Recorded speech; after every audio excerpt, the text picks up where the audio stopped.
भगवान पार्श्वनाथ जैन धर्म के 23वें तीर्थंकर हैं। जैन ग्रंथों के अनुसार वर्तमान में कालचक्र का अवरोही भाग अवसर्पिणी गतिशील है और इसके चौथे युग में 24 तीर्थंकरों का जन्म हुआ। तीर्थंकर पार्श्वनाथ का जन्म आज से लगभग 2900 पूर्व वाराणसी में हुआ। वाराणसी में अश्वसेन नाम के इक्ष्वाकु वंशनीय राजा थे। उनकी रानी वामा ने पौष कृष्ण एकादशी के दिन महातेजस्वी पुत्र को जन्म दिया, जिससे शरीर पर सर्प चिन्ह था। वामा देवी ने गर्भकाल में एक बार स्वप्न में एक सर्प देखा था, इसलिए पुत्र का नाम पार्श्व रखा। उनका प्रारंभिक जीवन राजकुमार के रूप में व्यतीत हुआ।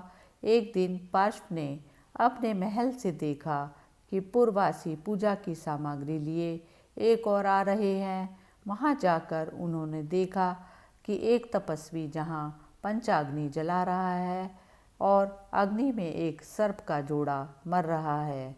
तब पार्श्व ने कहा, दयाहीन धर्म किसी काम का नहीं।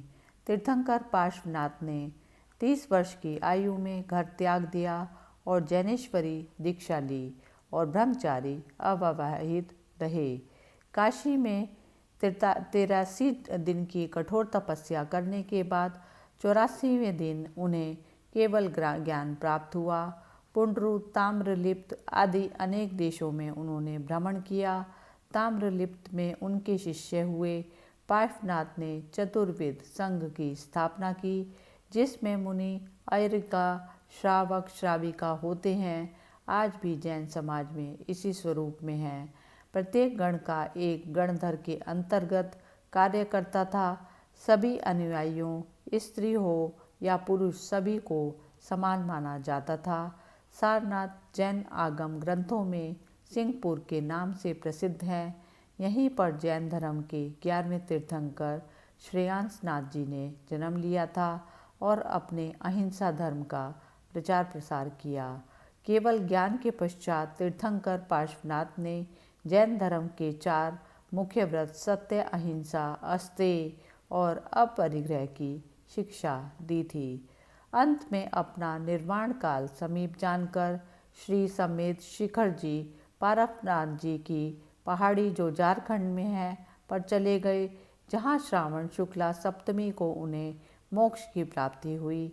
भगवान पार्श्वनाथ की लोक व्यापकता का सबसे बड़ा यह प्रमाण है कि आज भी सभी तीर्थंकरों की मूर्तियाँ और चिन्हों में पार्श्वनाथ का चिन्ह सबसे ज़्यादा है। आज भी पार्श्वनाथ की कई चमत्कारिक मूर्तियाँ देश भर में विराजित हैं, जिनकी गाथा आज भी पुराने लोग सुनाते हैं। ऐसा माना जाता है महात्मा बुद्ध के अधिकांश पूर्वज भी पार्श्वनाथ के अनुयायी थे। जैन तीर्थंकरों में पार्श्वनाथ को 9 पूर्व जन्मों का वर्णन है। पहले जन्म में ब्राह्मण, दूसरे जन्म में हाथी, तीसरे जन्म में स्वर्ग के देवता, चौथे में राजा, 5वें में देव, छठे में चक्रवर्ती सम्राट, 7वें में देवता, 8वें में राजा और 9वें में राजा इंद्र।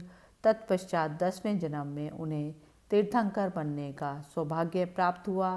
पूर्व जन्मों के संचित पुण्यों और 10वें जन्म के तप के फलते वे तीर्थंकर बने। जय जनेन्द्र।